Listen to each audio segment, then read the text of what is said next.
প্রিয় শিক্ষার্থীরা, সপ্তম শ্রেণীর গণিত ক্লাসে সবাইকে স্বাগত। কেমন আছো তোমরা? আশা করি ভালো আছো, সুস্থ আছো। আমিও ভালো আছি, সুস্থ আছি। তাহলে চলো আজ আমরা অনুশীলনী 1.1 থেকে ভাগের সাহায্যে বর্গমূল নির্ণয় করি। আমরা গত ক্লাসে মৌলিক গুণনীয়কের সাহায্যে বর্গমূল করেছিলাম, আর আজকে ভাগের সাহায্যে বর্গমূল করব। 1.1-এ বর্গমূল নির্ণয় করার অঙ্ক। এখানে দুটা নিয়ম বা দুটা পদ্ধতি আছে, মৌলিক গুণনীয়কের সাহায্যে আর একটা আছে ভাগের সাহায্যে। গতদিন মৌলিক গুণনীয়কের সাহায্যে শিখেছি, আজ আমরা ভাগের সাহায্যে শিখব। তো ভাগের সাহায্যে অঙ্ক করার জন্য একটা নামটা আমাদের শিখতে হবে, যেটা এই যেমন 1 গুণ 1 দিলে 1 হয়। আমি এখানে লিখছি 1 এর উপরে স্কয়ার দিলে 1 গুণ 1 1, 2 এর উপরে স্কয়ার দিলে 2 গুণ 2 2 দুগুণে 4, 3 এর উপরে স্কয়ার দিলে 3 গুণ 3 3 ত্রিকা 9। এটা হচ্ছে বর্গ নির্ণয় করছি। এর উল্টোভাবে আমরা আসবো 3 4 এর উপরে স্কয়ার 4 গুণ 4 4 এর উপরে 16, 5 এর উপরে স্কয়ার 5 গুণ 5 25, 6 এর উপরে স্কয়ার 6 7 36, 7 এর উপরে স্কয়ার 7 গুণ 7 7 7 49, 8 এর উপরে স্কয়ার 8 7 64। আমরা এইভাবে নামটা ভাগের সাহায্যে বর্গমূল করার সময় আমরা পড়ব, আর এই নামটার সাহায্যে আমরা অঙ্ক করব। তাহলে আমরা শুরু করি। প্রথমে আমাদের আজকে যে অঙ্কগুলো আমরা করব সেটা হচ্ছে 2 5 6। গতদিন করেছি 1 3 4, আর এই নিয়ম আছে 2 5 6। দুইয়ের অঙ্কগুলো করার চেষ্টা করি। আমরা এখানে প্রত্যেকটা অঙ্ক করার চেষ্টা করব। 2 2 5। আমরা ভাগের সাহায্যে যখন বর্গমূল করব, যে সংখ্যাটা দেওয়া থাকবে ডান পাশের থেকে জোড়া জোড়া অঙ্ক নেব। এক জোড়া নিছি, এরপরে একটা সিঙ্গেল আছে, একটাই থাকবে। এর মানে এখানে দুটো টান দিছি, মানে কি যে বর্গমূল সংখ্যা হবে, এই বর্গমূল সংখ্যাটা দুটো অঙ্ক বিশিষ্ট হবে, দুই অঙ্ক বিশিষ্ট হবে। এর জন্য একটা অঙ্ক, এর জন্য একটা অঙ্ক। শুরু করা যাক। প্রথমেই আমরা দুইয়ের ভিতরে কিভাবে বর্গমূল করব, আমরা নামটা পড়বো 1 কে 1, 2 দুগুণে 4 4 2 দুগুণে 4 যখন বলি 2 এর থেকে বেশি হয়ে যায়, তাই আমরা 1 কে 1 দেব। ওই 1 কে 1 1 কে 1 দিয়ে গুণ দিলে 1 হয়। এরপরে বিয়োগ দেব, বিয়োগ দিলে 1। তারপরে আমরা এখানে একটা টান দেব, টান দেওয়ার পরে এই জোড় নামাবো। আর এইখানে যে 1 আছে এর দ্বিগুণ এখানে দেব। 1 এর 2 দিয়ে গুণ দিলে 2। এটা তো আমরা নামাইছি। এখন এখানে যে অঙ্কটা দেব, এখানেও সেই একই অঙ্ক দেব, তবে এই অঙ্ক দিয়ে এর গুণ করে নিচে বসাবো। যেহেতু ডান পাশের অঙ্কটা 5 আছে, 5 তৈরি করার জন্য এইখানে দেখলে বোঝা যায়, এইখানে এই বর্গের সংখ্যায় ডান পাশে আছে শুধুমাত্র একটা জায়গা, এই যে 5, যা 5 কে 5 দিয়ে গুণ দিলে হয়। এর মানে আমাদের এখানে 5 ছাড়া আর কোনো অঙ্ক নেওয়া সম্ভব নয়, বা 5 ছাড়া কোনো অঙ্ক নিলে অঙ্ক হবে না শেষবারে। তাহলে 5 5 25 এর 5, হাতে আছে 2, 5 দুগুণে 10 আর 2 12। অতএব নিম্ন বর্গমূল। অঙ্কটা আমি আবার বলতেছি, বাকি অঙ্কগুলো আমরা করবো। আমাদের বর্গমূল নির্ণয়ের সময় এই নিয়মটা একটু কঠিন, খুব কঠিন যদিও না হয়, এটা মনে রাখার জন্য বারবার প্র্যাকটিস করতে হবে। শুরু করা যাক। প্রথমে 2 এর ভিতরে আমরা নিছি 1 কে 1, 2 যদি দিতাম 2 দুগুণে 4 হয়ে যেত, এখানে 4 দিতে হতো, তা বেশি হয়ে যেত। 1 নিছি, 1 কে 1 নিছি, বিয়োগ নিছি 1। এরপরে এখানে টান দিছি, এই 1 এর ডবল বা দ্বিগুণ 2 নিছি, এই জোড়া নামাইছি। নামানোর পরে এখানেও যা দিছি এখানেও তাই দিতে হবে, মানে যে অঙ্ক এখানে দেবো এখানে 5 দিছি, 5 5 25 এর 5, হাতে আছে 2, 5 গুণে 10 আর 2 12। বিয়োগ করলে এখানে 0 অবশিষ্ট থাকে, শেষ। এরপরের অঙ্ক আমরা কয়েকটা অঙ্ক প্র্যাকটিস করার পরেই আমাদের অঙ্ক বুঝতে আর কষ্ট হবে না। 9 6 8। আমরা স্টেপ বাই স্টেপ করার চেষ্টা করব। আবার প্রথমেই আমরা কি কাজ করব, এখানে টান দেব। এরপরে আমরা এই অঙ্কটার ভিতরে এই নামটা পড়ে এখানে কতবার যায় আমরা লিখব। আমরা 9 এর জন্য এককে এই যে 9 আছে এককে 2 করে 3 3টা 9 এর মানে এখানে আমরা 3 দেব 3 দিলে 3 রে 3টা গুণটা যাবে তাই এখানে বসাবো 4 দিলে বেশি হয়ে যাবে এবার বিয়োগ দেব বিয়োগ দিলে এখানে কিছুই হয় না শূন্য হয় না দিলে চলবে এরপরে এখানে একটা টান দেব টান দেওয়ার পরে ওইখানে যা আছে এর দ্বিগুণ এখানে বসাবো এটা 2টা গুণটা 3 দুগুণে 6 এবার এইখানে এই যোগটা নামাবো নামানোর পর এবার ভাববো এখানে কত দেবো অঙ্কটা এখানে কত দেবো এই অঙ্কটা দেওয়ার জন্য এটা তো লাস্টের জোর মানে শেষ বেলার জোর তো এখানে যেহেতু 1 আছে এইখানে আমরা যদি এই যে 1 আছে আর এইখানে আছে কত 1 এর মানে 9 গুণ 9 দিলে 9 9 81 আর হতে পারে আর না হলে এখানে 1 দিতে হয় এখানে অঙ্কটা 1 হবে না হয় 9 হবে তো আমরা আগে মনে মনে 1 দিয়ে দেখি এখানে 1 আর এখানে 1 যদি দেই 1 দিয়ে গুণ দিলে এটাই হয় এর মানে 1 একই হবে 1 কে 1 6 কে 6 শেষ শূন্য নিম্ন বর্গমূল সমান 31 এরপরে গ 1 4 7 0 এরপরে গতে আছে 3 9 6 9 ঠিক একইভাবে ডান পাশ থেকে জোড় বানাতে হবে প্রথম জোড়ে আছে আমার 39 আমরা নামটা পড়বো একইভাবে এককে 1 2 দুগুণে 4 3 3 টা যত সময় 39 আমরা নাম পাবো 4 4 16 5 5 25 6 7 36 7 7 49 বেশি হয়ে যায় 6 36 এর মানে এখানে আমরা 6 দেব আর 6 গুণ 6 দিলে 36 হয় বিয়োগ দেব 3 এরপরে এখানে টান দেব দেওয়ার পরে এখানে যা দিছি তার দ্বিগুণ দেব 6 দুগুণে 12 এই দ্বিগুণ নেওয়ার সময় একটা জিনিস আমাদের লক্ষ্য করতে হবে এখানে একটু জায়গা আমরা ফাঁকা রাখবো কারণ এখানে আর এখানে একই অঙ্ক বসবে এর জন্য একটু জায়গা রাখতে হবে এরপরে আসছে এই জোড়টারে আমরা নামালাম ডান পাশের অঙ্কটা 9 আছে তাহলে এইখানে অঙ্ক অবশ্যই হয় 3 হবে না হয় 7 হবে 3 3টা 9 অথবা 7 7টা 49 এর 9 তো আমরা 3 দিয়ে দেখবো হয় কিনা এখানে দেখা যাচ্ছে 3 দিলেই হয়ে যাবে 3 3 3 3টা 9 3 দুগুণে 6 3 অঙ্কে 3 আর একটা হতে পারতো 7 কি কারণে 3 অথবা 7 বলছি যে শেষের অঙ্ক বা এখানে এই অঙ্কটা 9 আছে এই যে 9 হয় এই যে আর এই যে এখানে যে 7 আছে 3 আছে যে কোনো একটা অঙ্ক এর পরের অঙ্ক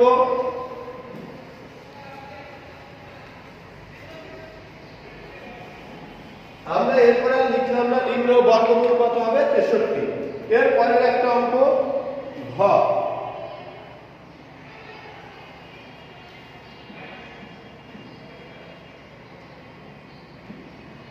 ঠিক ঠান্ডা মাথায় বোঝার চেষ্টা করতে হবে প্রথমে একটা জোড় নিলাম এই আরেকটা জোড় নিলাম লাস্টে একটা এখন একের ভিতরে কয়বার যাবে প্রথমেই এককে আর এইখানে বর্গমূল যে সংখ্যাটা হবে উত্তরটা অবশ্যই 3 অঙ্ক বিশিষ্ট হবে কি কারণে এখানে 3টা টার্ম আছে 3 অঙ্ক প্রথম অঙ্কটা 1 বিয়োগ দিলে কিছুই হয় না এরপরে এখানে টার্ম দেব দেওয়ার পরে এখানে যা আছে তার দ্বিগুণ 2 এখানে একটা জায়গা ফাঁকা আছে এবার 0 4 এখন এইখানে যে অঙ্ক দেব এখানে সেই যদি এখানে 1 দেই আর এখানে 1 দেই 1 দিয়ে 21 রে গুণ দিলে কত হবে 21 হবে তো এখানে আছে 4 বেশি হয়ে যায় তাহলে 1 দিতে পারবো না এর থেকেও ছোট সংখ্যা দিতে হবে তো 1 এর ছোট সংখ্যা কত 0 এখানে 0 এখানে 0 0 দিয়ে এর গুণ দেব 0 0 বিয়োগ দিলে কত হয় 4 এবার আবার এখানে যা আছে তার দ্বিগুণ বসাতে হবে ওখানে 10 আছে 10 এর 2 টা গুণ দিলে কত হয় 20 এখানে একটু ফাঁকা রাখছি এরপরে 0 4 এখন এইখানে যে সংখ্যা অঙ্ক দেব এখানে একই অঙ্ক দেব লাস্টে 4 আছে 4 থাকলে এই যে লক্ষ্য করি 4 এর জন্য হয় 2 দিতে হবে না হয় 8 দিতে হবে 2 দুগুণে 4 অথবা 8 8 64 4 এই দুটো অঙ্ক বাইরে হতে পারবে না তো তো আমরা 2 দেখি, 2 এই হয়ে যাচ্ছে, এখানে 2 এখানে 2, এই 2 দিয়ে এই পুরোটা গুণ করব, এই 2টা শুধু একটা 2 দিয়ে এই পুরোটা গুণ, 2 দুগুণে 4, 2 0 0, 2 দুগুণে 4। বারবার প্র্যাকটিস করলে অঙ্ক হবে, খুব কঠিন না, একটু মনে রাখার জন্য কয়েকবার করতে হবে। এরপরে অঙ্ক, এরপরে আমাদের পাশের অঙ্ক, পাশে আছে 4639 থেকে কোন ক্ষুদ্রতম সংখ্যা বিয়োগ করলে বিয়োগফল একটি পূর্ণবর্গ সংখ্যা হবে। এর মানে পাশের যে অঙ্কটা সংখ্যাটা দেওয়া আছে এই সংখ্যাটা পূর্ণবর্গ নয়। এত সময় যে অঙ্কগুলো ছিল, যে অঙ্কগুলো করছি এটা পূর্ণবর্গ সংখ্যা ছিল এবং আমরা বর্গমূল করছি, বর্গমূলগুলো মিলে গেছে এবং কোনো ভাগশেষ ছিল না। এবার আমাদের এখানে ভাগশেষ থাকবে। শুরু করি 5, তো 4 6 3 9। এত থেকে কোন ক্ষুদ্রতম সংখ্যা বিয়োগ করলে বিয়োগফল একটি পূর্ণবর্গ সংখ্যা হবে। আমরা এই অঙ্কটা করার আগে ছোট্ট একটা উদাহরণ দিচ্ছি, উদাহরণ দিয়ে বোঝার চেষ্টা করি। এর মানে 5 আর 6 এর পরের দুটো অঙ্ক যে নিয়মে করতে হবে, নিয়মটা ছোট অঙ্কের উদাহরণ দিয়ে বোঝার চেষ্টা করি। যেমন একটা সংখ্যা লিখলাম 30। এখন যদি আমি প্রশ্ন করি যে 30 থেকে কত বিয়োগ করলে সংখ্যাটি পূর্ণবর্গ হবে, তো আমি বলছিলাম এই সংখ্যাগুলো সব পূর্ণবর্গ, আগের ক্লাসে বলছি এগুলো পূর্ণবর্গ সংখ্যা এগুলো। এর মানে এদের বর্গমূল মিলে যাবে, নিঃশেষে মিলে যাবে, কোনো ভাগশেষ থাকবে না। যেমন 9 এর বর্গমূল 3, 16 এর বর্গমূল 4, 25 এর বর্গমূল 5, 36 এর বর্গমূল 6। তো 30 থেকে কত বিয়োগ করলে সংখ্যাটি পূর্ণবর্গ হবে? 30 এর থেকে ছোট কে আছে 25, তো এই 25 যদি আমরা এখান থেকে বিয়োগ দেই কত হয়? 5। এর মানে সংখ্যাটা হবে 5। আমরা এখনই পরীক্ষা করে দেখতে পারি 30 থেকে 5 বিয়োগ করলে হয় 25। এর মানে 25 এর বর্গমূল মিলবে এবং কত হবে তখন? 5। তাই 25 হচ্ছে পূর্ণবর্গ। এর মানে 30 থেকে কত বিয়োগ করতে হবে? 5 বিয়োগ করলে সংখ্যাটি পূর্ণবর্গ হবে। এর কেবলই আগের ছোট সংখ্যাটা। ঠিক একই নিয়মে আমাদের অঙ্কটা করতে হবে। আমরা শুরু করি। এরে আমরা যদি এইভাবে জোড় বাড়াই, 46 এর ভিতরে কতবার যাবে? আমরা নামটা যদি করি, এইখানে লেখা আছে 7 7 49, 6 7 36। আমরা প্রথমেই 6 দেব, 6 এ 6 গুণ দিলে 36, বিয়োগ দিলে 10। এবার এর দ্বিগুণ দেব, 6 দুগুণে 12, এখানে একটু ফাঁকা রাখছি। এবার 3 আর 9 এখানে নামাবো। এখন এখানে যে অঙ্ক দেবো এখানেও সেই একই অঙ্ক দেবো, তবে এবার আর মিলবে না, যেহেতু এটা পূর্ণবর্গ সংখ্যা নয়, কিছু বিয়োগের কথা বলছে। তো এখানে যদি পূর্ণবর্গ হতো, এখানে যেহেতু 9 ছিল, আগে নিয়ম আমরা 3 দিতাম, না হয় 7 দিতাম। এবার মিলবে না, যেহেতু আমরা এখন এখানে কত বসাবো, এখানে কত বসাবো, এটা বের করা একটু কঠিন হবে। একটু বুদ্ধি করে আমরা বের করার চেষ্টা করি। যদি এখানে একটা অঙ্ক বাদ দেয়, থাকে কত? 103। 103 কে 12 দিয়ে ভাগ দিলে কয়বার যায়? কতবার যাইতে পারে? তো 103 কে 12 দিয়ে যদি আমরা ভাগ দেই, 8 12 96, এর মানে 8 বার যাইতে পারে। এখানে 8, এখানে 8 যাইতে পারে। যদি 8 না যায় তাহলে হয়তো 7 বার লাগবে। আমরা যদি 8 এখানে লিখে পারি, এর দাইলে যদি এখানে 8 দেই আর এখানে 8 দেই, 8 দিয়ে গুণ দিয়ে দেখি যে 8 বার যায় কিনা। যদি এর থেকে ছোট থাকে তাহলে 8 বার যাবে। তো 9 বার যাওয়ার কোনো সম্ভাবনা নাই। 8 + 64, 4 হাতে আছে 6, 8 × 16 আর 6 22, এর 2 হাতে আছে 2, 8 × 8 = 10। এখানে আছে আমার 1039 হয়েছে 1024, এর মানে এখানে 8 বার যাবে। আমি আবার বলতেছি, একটা অঙ্ক বাদ দিয়ে যা ছিল তাহলে আমরা 12 দিয়ে ভাগ করে দেখছি কতবার যায়। যতবার যায় তাই গেল, এর থেকে কম বেশি হয় নাই। তো এবার এর গুণ দিলে কত হয়? এখানে লেখা আছে। বিয়োগ দিলে হয় 5, হাতে কিছু থাকে না 1। এই 15, যদি এর থেকে 15 আমরা বিয়োগ দিয়ে দেই তাহলে এটা একটা পূর্ণবর্গ সংখ্যা হবে এবং তখন বর্গমূল হবে 8। তো এখানে 4 6 3 9 এর বর্গমূল ভাগের সাহায্যে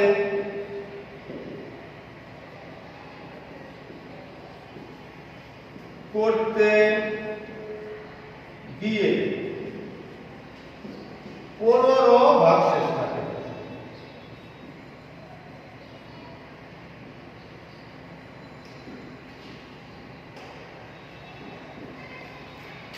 এর ভাগের সাহায্যে বর্গমূল করতে গিয়ে কি হয়েছে 15 ভাগশেষ থাকে। এই 15 বিয়োগ দিলেই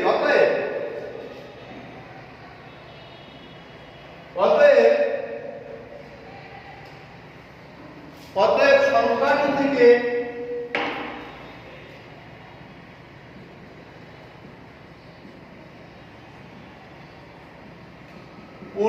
বিয়োগ দিলে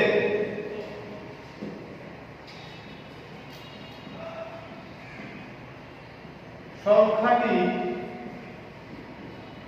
পূর্ণবর্গ হবে।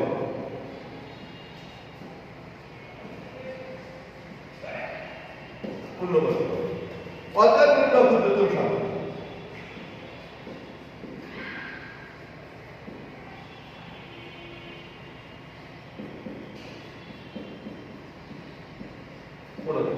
উত্তর 15 শেষ। ঠিক এর পরের যে অঙ্কটা আছে 6, এখানে যেমন কত বিয়োগ করলে সংখ্যাটি পূর্ণবর্গ হবে, এর পরের সংখ্যাটা হচ্ছে কত যোগ করলে, এর পরের অঙ্কটা হচ্ছে কত যোগ করলে সংখ্যাটি পূর্ণবর্গ হবে। তো আমরা শুরু করি।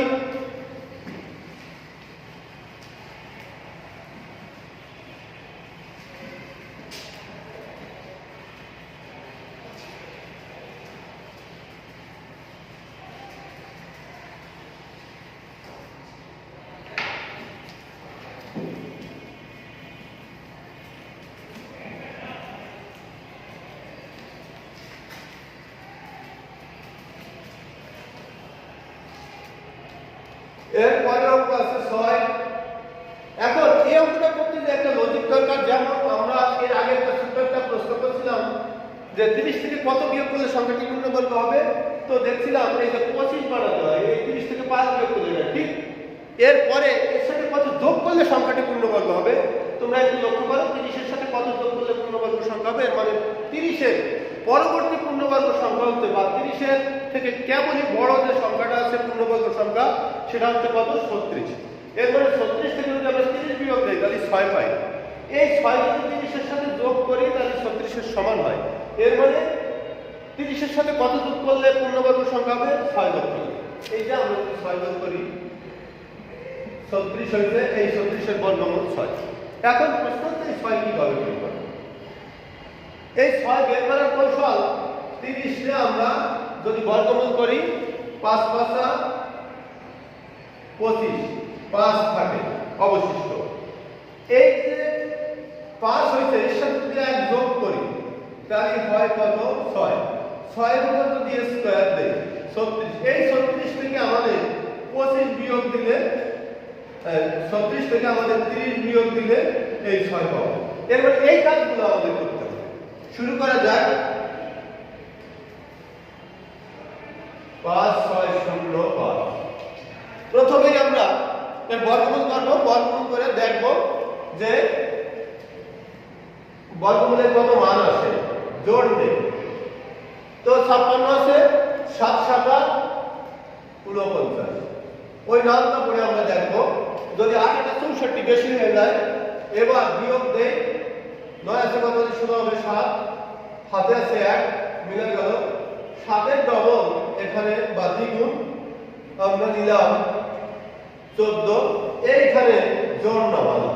এখন কতবার যাবে আমরা ওই সে আগের মতো যদি একটা অঙ্ক বাদ দেই 70 থাকে, 14 তে 70 এর ভাগ দিলে 5 বার যায়, 5 14 70।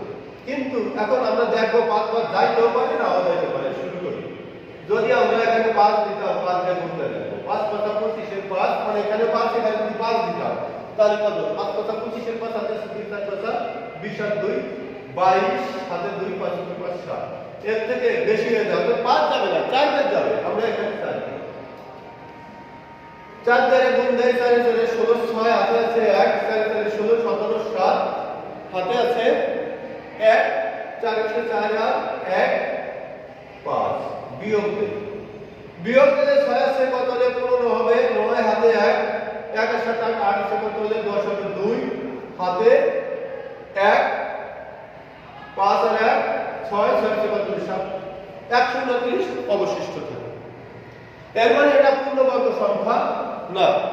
তাহলে আমরা শুরু করি পূর্ণবর্গ সংখ্যা না হলে এখানে আমরা বলছিলাম যে বর্গমূল যা হয় তার সাথে এক যোগ করতে হয়, কিন্তু কেন যোগ করব কথাটা একটু লিখে দেই যে যেহেতু 5605 এর বর্গমূল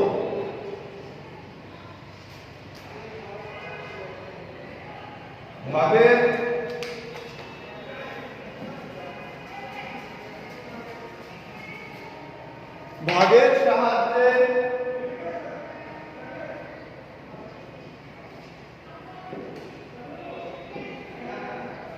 করতে গিয়ে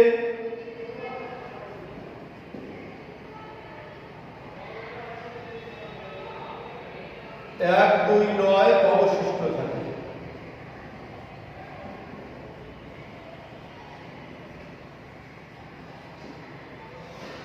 এত অবশিষ্ট থাকে। অতএব এত সংখ্যাটি 5605 সংখ্যাটি পূর্ণবর্গ নয়। এটা পূর্ণবর্গ না। এই সংখ্যাটা যদি পূর্ণবর্গ না হয়, এটা আমাদের যদি পূর্ণবর্গ বানাতে হয়, আবার কিছু যোগ করে, তাহলে এর থেকে অবশ্যই সংখ্যাটা বড় বানাতে হবে। আর তখন এর থেকে যখন বড় বানাবো তখন যদি আমরা বর্গমূল করি তাহলে তার বর্গমূল আর 74 হবে না, তখন বর্গমূল হবে এর থেকে এক বেশি হবে, 75 হবে। সেই কথা লিখবো সংখ্যাটি পূর্ণবর্গ নয়। সংখ্যাটির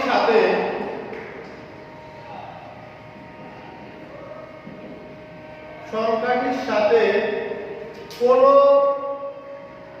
ক্ষুদ্রতম সংখ্যা যোগ করলে পূর্ণ বর্গ সংখ্যা হবে।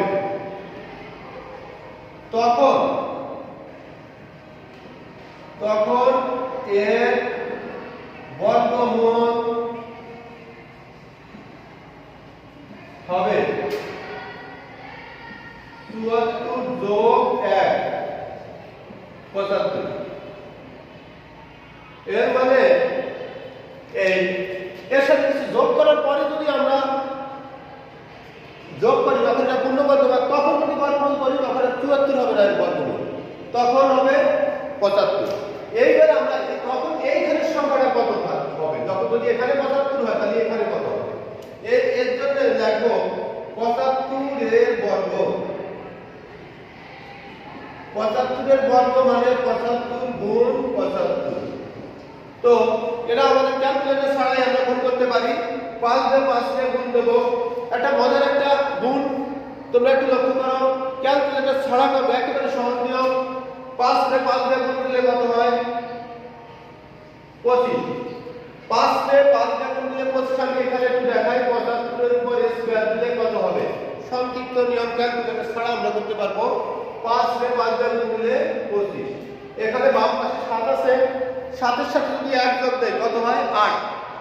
8 আর 7 গুণ দেব, 7 8 56। আমি আরেকটা উদাহরণ দিয়ে বোঝানোর চেষ্টা করতেছি। যদি এমন থাকে 95 পরে বর্গ, এর বর্গটা আমরা ক্যালকুলেটর ছাড়া করতে চাই বা কোনো রাফ ছাড়া করতে চাই। 5 5 25। এখানে 9 আছে, 9 এর সাথে 1 যোগ দিলে হবে 10। ওই 10 এর সাথে 9 এর গুণ দেব, 9 10 কে 90। তোমরা এটা করে দেখতে পারো, এর বর্গ দিলে এত হবে। ঠিক একইভাবে 75 এর বর্গ দিলে আমি তো এখানে করছি এত। এবার যদি এখানে 75 হতো, এখানে সংখ্যাটা কত হতো 5 6 2 5, কিন্তু এখানে আছে কত 5 6 0 5, কত কম আছে, মানে এর সাথে কত যোগ করতে হবে এর থেকে বিয়োগ করলেই বোঝা যায়। অতএব নির্ণেয় ক্ষুদ্রতম সংখ্যাটি সমান 5 6 2 5 বিয়োগ 5 6 0 5 বিয়োগ করলে হবে 20। তো উত্তর 20। তাহলে এই নিয়মে তোমরা অঙ্কগুলো প্র্যাকটিস করবা। পরীক্ষায় আমরা যে নিয়মগুলো শিখছি এই বাইরে কোনো অঙ্ক থাকবে না, বিশেষ করে এই নিয়মের অঙ্ক পরীক্ষায় থাকবে। তো বাসায় তোমরা এই প্রশ্নগুলো সব অঙ্কই আমরা শিখেছি এবং সব অঙ্ক করিয়েছি, তোমরা সবগুলো ভালো মতো প্র্যাকটিস করবা। আশা করি তোমরা সবাই অঙ্কগুলো বুঝতে পারবে এবং করতে পারবা। আজকে এ পর্যন্তই।